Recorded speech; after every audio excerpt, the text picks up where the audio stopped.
Egunon guztioi, buenos días. Jolas Erazkonta naiz. EHko irakaslea.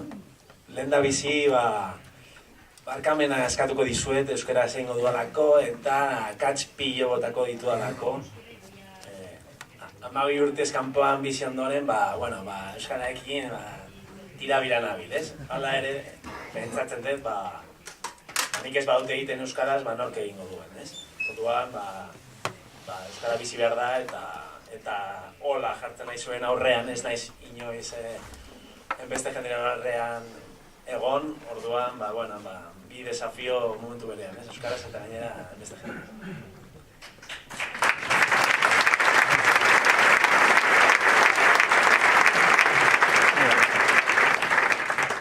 Bestalde ere, eskertu nahi nuke fundazioari eta helari gonbidatzeagatik eta nik egin duan ikerketa hau olakoak bultzatzeagatik egia da, eta gure kideak esan duen bezala estatistikak edo datuak badakatela nahiko komponente ideologiko, ez? Nola ulertzen dugun irrealitatea, azkenean materializatzen da ikerketetan eta grafiketan eta olakoetan, ez? Eta adibidez, lan harremanetan, unibertsitatean ez dago ikerketa asko, eta tristea da, gure herrian gutxienez 200.000 pertsona afiliatuta badaude. Orduan, naiz eta 200.000 pertsona afiliatuta egon, gobernuak jasotzen dituen datuak edo sortzen dituen datuak sortu behar direlako, galderak egan behar dizkiogulako errealitateari, batek hasten bada hausnarketa egiten eta galderak egiten, ikusiko du nahiko muga galantak egongo direla. Jakin dezakegu zein da gure pultsoa korrika egiten dugunean, zenbat pausu eman ditugun egunean, zein da gure autorrealizazioa hainbat eremutan, esparrutan, baina agian greben datuak jasotzerakoan ez dago hainbeste.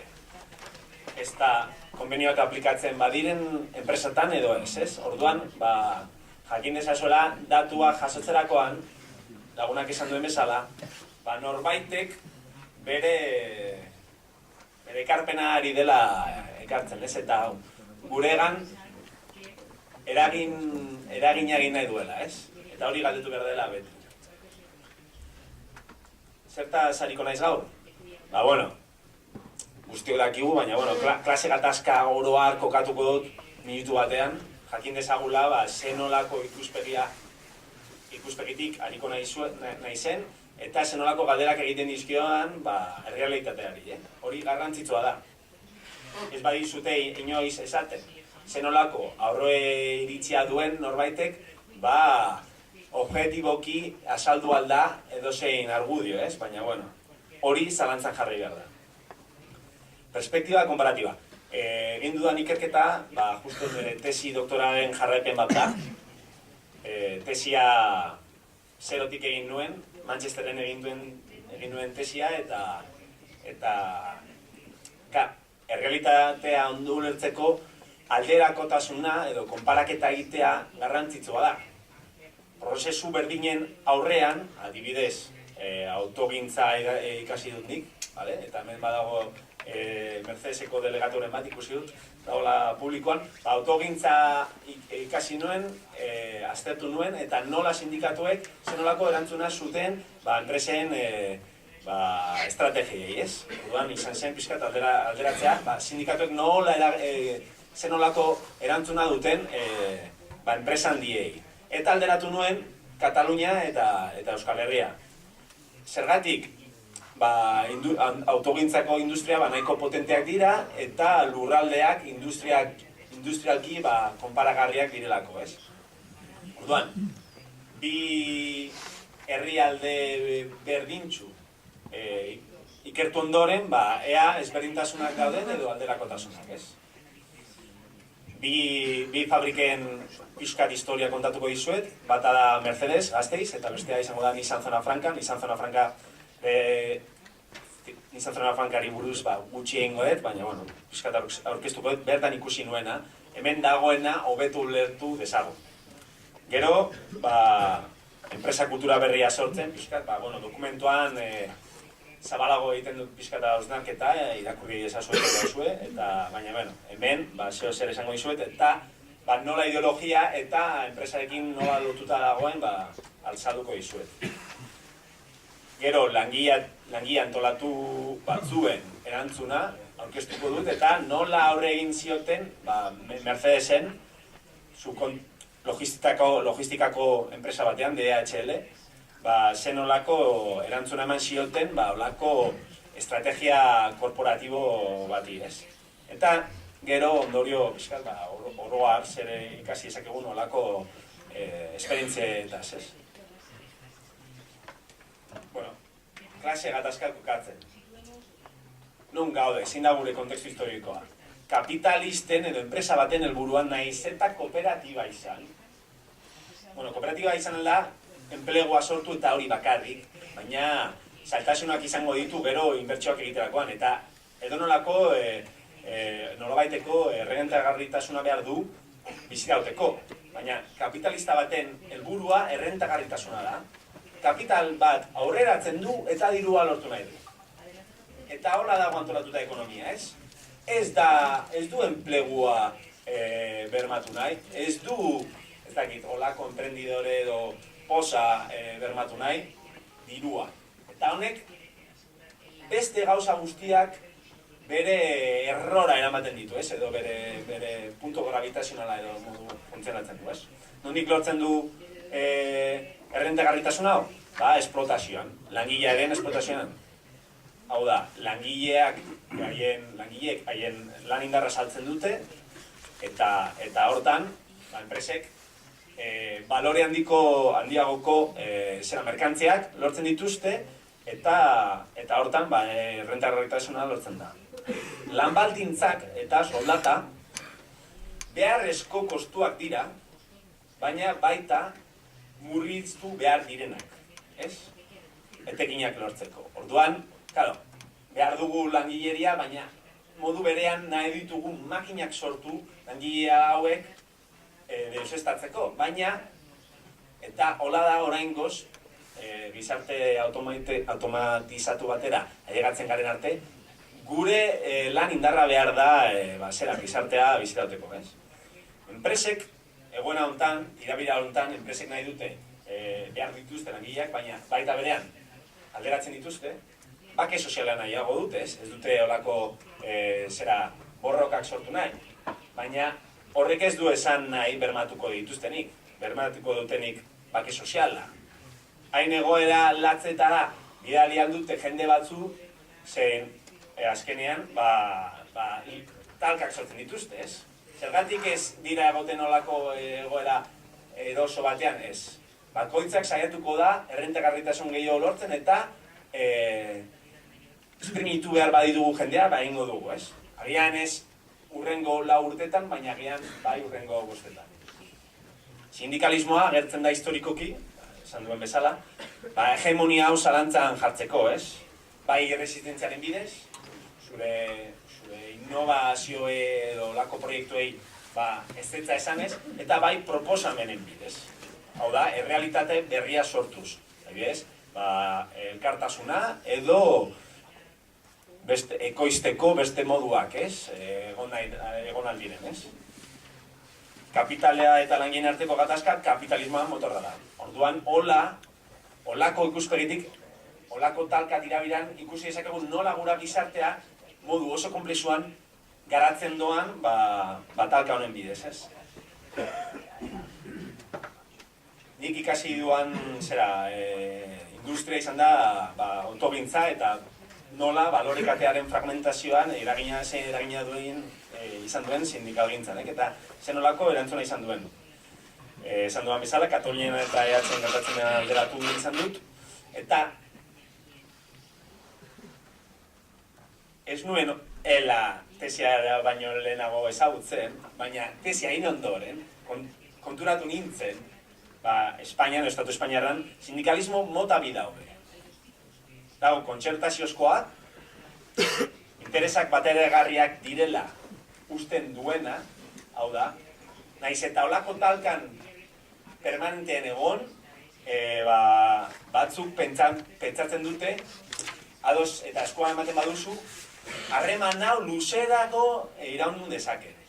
Eta badago beste irakurketa bat esaten duena, naiz eta eskua eman beharrean nahola, hau da, kontratua sinatu behar da, hitzarmena sinatu behar da, naiz eta hau egin, ulertzen dugu oso mugatuta dagoela, eta hemendik 2 urtera, norbaitek agian labana sartuko dizu atzetik, ez? Orduan, funtsezko interesak badago dela kontraesanean, olako irakurmena badago. Baina ez da bakarrik olako sindikatu txiki, adibidez PNT edo CGT olako txikietan non irakurpen iraultzailea dagoela. Baizik eta konturatu nintzena badagoela sindikatu handiak hemen eta ondo antolatutak perspektiba kritikoa dutenak. Eta honek bi dinamika sortu ditu. Eta adibide gisa, aurkeztuko dizuet, izan pixkat bertan gertatu zena, eta gero DHL Mercedes. Zuen kide batzuek lortutako niretzako garaipena. Nissan Zona Franca. 4.000 langile inguruko faktoria, gehi kontrata edo ordintzaile eta 12.000 langile inguru, hor, Barcelona zonaldean. Eta zer gertatzen da faktoria honekin. 90ko edo 2000tik aurrera prekarietatea asko biderkatu dela. Hau, autogintza industria guztian gertatu da munduan, baina Nissan Zona Francan nabarmenki, ikusi nuen bezala, hori egia da, ez? 2002an, hainbat sindikatu, proposamenak edo ezetz esateko gai ez zirenez, eskala bikoitza bat sinatu zuten, ez? Eta eguneko 25 jeitsi zieten langile berriei. 2013an eguneko 38,5 jeitsi zieten berri diren langilei. Lan berdina eginez. Eta aldera utziko diogu antigüedad eta olako komponenteak eta ez dakitzen. Langile berdina eginez, akasu olako alderagetasuna. Eta ekiparatzeko edo, berdintzeko, 5 urte behar dira. Suposatzen da langile berdinak, berberak egongo dela 5 urtetan hor, lantoki berberan, baina botatzen badute, eta frigorifikoa badoa, 6 hilabetez, lehenengoz esparrura joan beharko da berriro, ez? Zer gertatu da honekin? Sindikatu batzuk sinatu zituzten olako hitzarmenak enplegua defendatzeko. Zer gertatu izan da enpresa honetan? Sindikatu horia irabazle izan dela.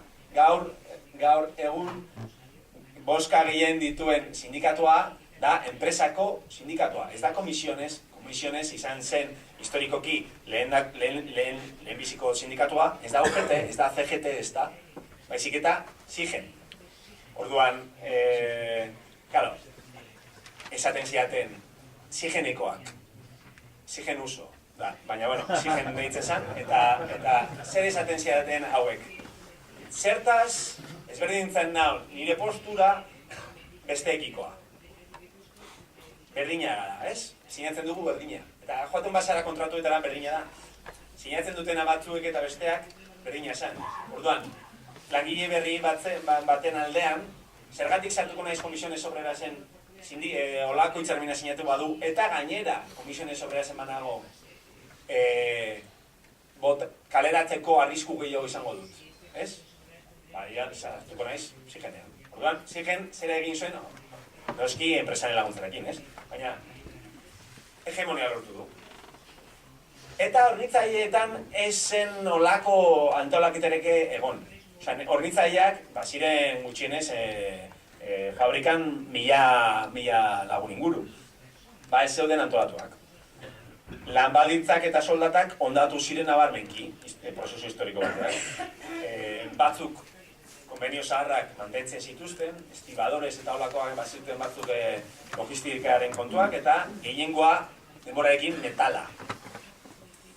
Gauza da, krisiarekin enpresek batzuk hasi ziren eskala bikoitza eskatzen, eta negoziatzen, eta 14.000 euro nahi zituzten ordaindu logistikako lan batengatik, ez?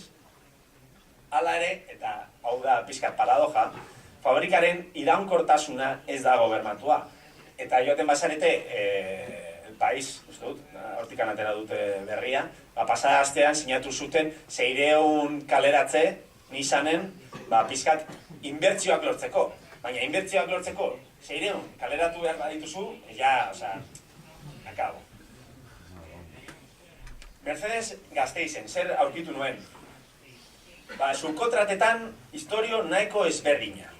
Hala ere, Mercedesera bagoaz, eskala bikoitza sinatu zuten, baita ere, bertako gehiengo sindikala, ela ez zuen sinatu. Eta 15% sartu zuten eskala bikoitzan, 2003an eta 2011an 131. Honek ja banatzen du eta ezberdintzen du sartzen direnen artean, langile berriak. 2000an aurkitu nuen historio polita, izango zen, elak gai izan zela hornitzaileak antolatzeko. Gai izan zen, eta baldintzak asko hobetu zituen epe oso laburrean. Metala baino 140 gehiago kobratu zuten bertako logistika eta... Oso ingitu, Bueno, eskara gehiago beharko ditu.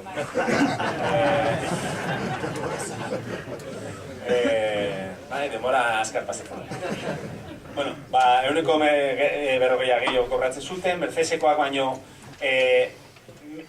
hornitzaile batean sartzen bazinen, 4.000-5.000 euro inguru lortzen ezakeen Mercedesen berria izango bazina. Osea, Mercedeseko eskala hainbat handitu zen, hornitzaileek aurrera juntzin dela. Krisiaren jipoia adibide hau dago justiz dago justu kontra balorekatearen logikarekin. Alik eta enpresa txikiagoan, alik eta soldata edo baldintza txarragoak. Baina justu hemen asko sobeak ziren borrokatu izan zutelako. Krisiaren jipoia mantendu zuten langileak, baina 2005an behatzelek eskala bikoitza nahi izan zuen sartu. Nahiz eta 2005 milioi euro neto irabazpen euki. Zer egiten du PricewaterhouseCoopers? Momentu berean Euskadin, izan zen, Euskadin eako enpresaburuek olako diskurtso parte hartzailea sartu nahi dute, ez? Eta konpromisozko kultura sortzea. Zergatik? Hemen, ez dut denbora eukiko irakurtzeko, baina zazpigarren horrian zela. Baina, batez ere, zergatik? Ezin dira proiektuak, hau da logika, ezin dira proiektuak garatu etorkin konpartitua gabe. Proiektu bat egiterakoan langileekin, langileak ados egon behar dira. Enpresariek formula berriak, olako proiektuak egiteko, formula berriak ezartzerakoan sindikatuak aurrean ditugu, kolektiboki. Eta gainera, erreforma laborala ez da estatuan bezain beste implementatu. Beraz, PricewaterhouseCoopers, aholkularitza enpresak, hasi zen Eusko Jaurlaritzari eta enpresa buruei, patronalei, esanez, hemen kultura berria sortu behar dela, erreforma laborala ezin delako aplikatu. Eta zer egin zuen DHL Mercedes? Ezin baduzu indar sindikala zetitu, irauli lan harremanen logikoa osautasunean. Egin sindikatuak existiko ez balira bezala. Era askotako amarroak erabili izan ditu DHL-ek 2013tik aurrera langileen konfidantza lortzeko. Hemen dakat lista. Zerrenda luzea da, baina hona hemen taktika harrigarrienetako batzuk. Gosariak gerentearekin. Bilerak one-to-one gisa baliabideteko zuzendariarekin. Zure egoera emozionalari edo zure bizitza pertsonalari buruz hitz egin ahal izateko. Egu berri jaiak langileen seme-alabentzat, urteko langilearentzako sariak, justu urte hortan tokatu zitzaien DHL-ko bati. DHL Group Espainian, baina tokatu zitzaion Gasteizko bati. Esker honeko mesuen ohar taula. Posik nago hemen lan egiteagatik eta holako japi mesetxe bertan. Urteko orga gidarien lehiaketa, mendi irteerak edo larun batetan giza baliabideteko zuzendariarekin parkean patinatzeko saioa. Eta behin eraman zituzten batzuk, hotel batera holako... Zenbat diru sartu behar duzun, gero sindikalgintza eta sindikalismoa akabatzeko, holako mobidak. Eta honela erantzun zian delegatu bat. Hasiera batean, gure indar kolektiboa ahultzeko estrategiak itxura batean ez zuen eraginik izan.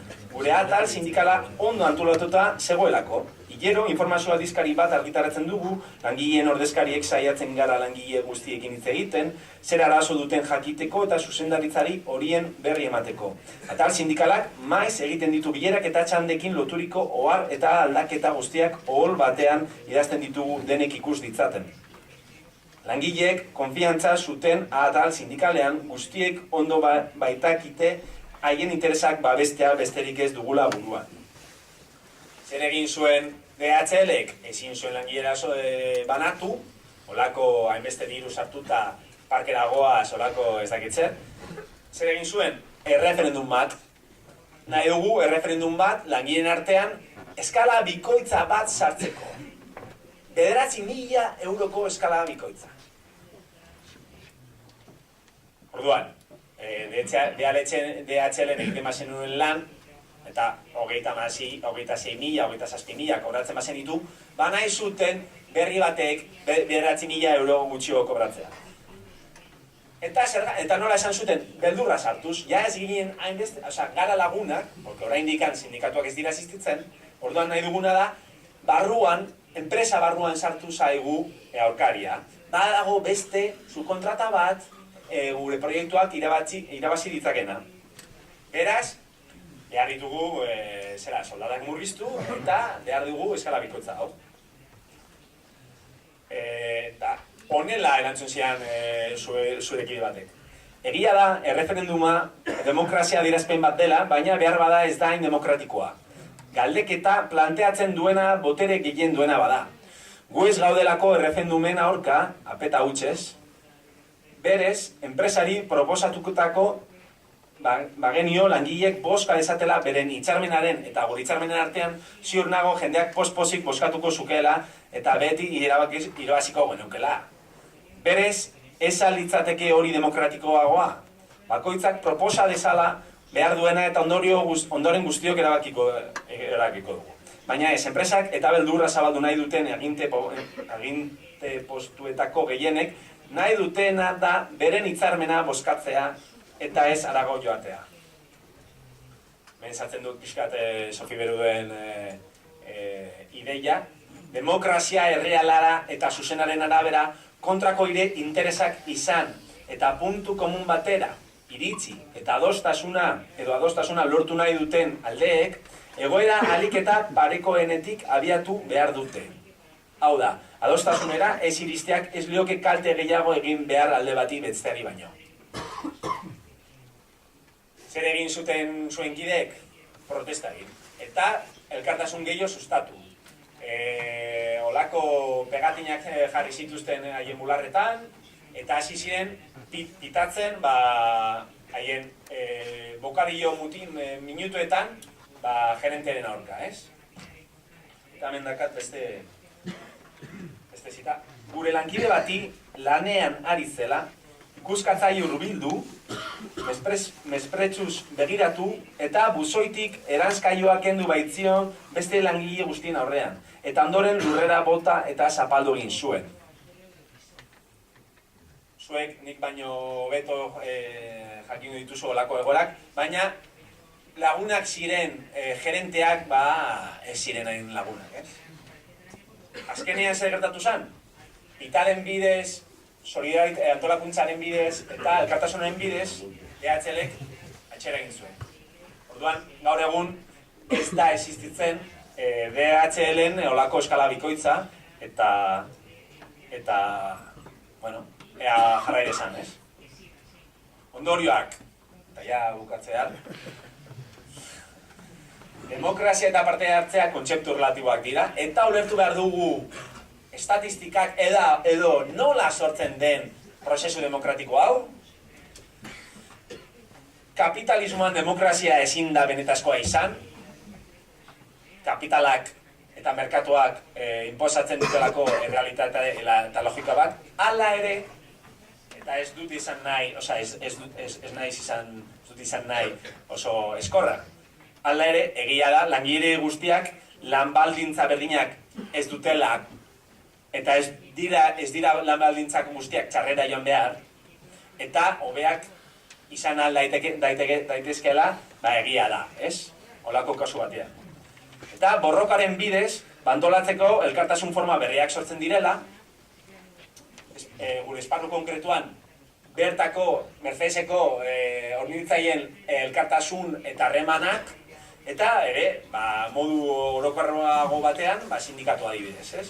Eta helmuga berriak sortu. Orduan, gure ekimenarekin posiblea da, emprendidore, baina gure ekimen, elkartasunezko ekimenarekin, posiblea da, errealitatea aldatzea, ez? Eta, ja, horrekin, bukatzen dut.